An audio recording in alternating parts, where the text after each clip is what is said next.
On Pinterest, there are a number of different ways to discover ideas you want to try.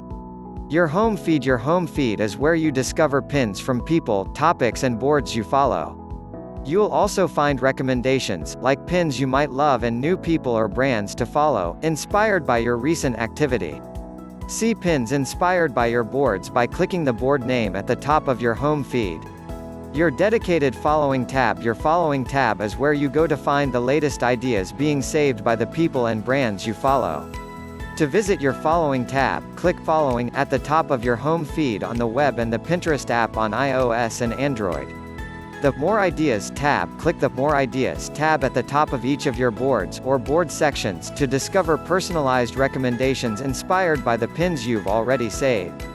Find anything from new ideas you might love to tips for how to organize your board into sections.